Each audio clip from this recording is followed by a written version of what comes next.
Gonna probably douse this with a little bit of olive oil while we wait to make our seafood, and that way it won't stick together. Chopping up a little bit of fresh parsley right here. Let's chop up our tomato.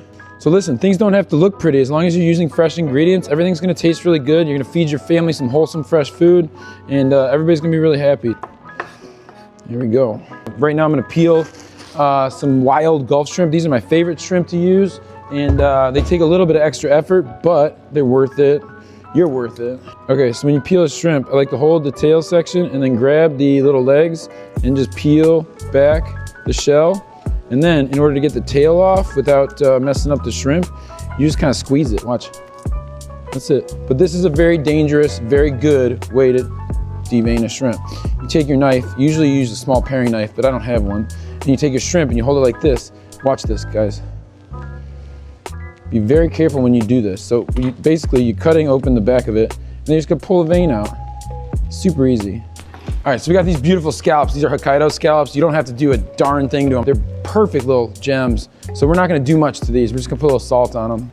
Okay, folks, let's get to cooking. We turn the pan on, we like to get it pretty hot, medium high. There's a few schools of thoughts to using oil. I like to use a less expensive oil to sear or fry or pan saute, and then I like to finish it with a nicer oil. So we're gonna save this artisan extra virgin olive oil for the end, and we're gonna use a little bit cheaper oil just to get these things cooked.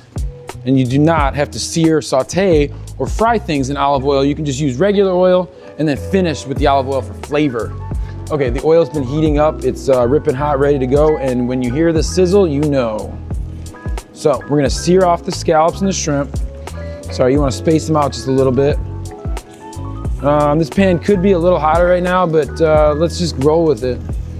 You don't have to be perfect, guys. And then we're gonna put the shrimps in.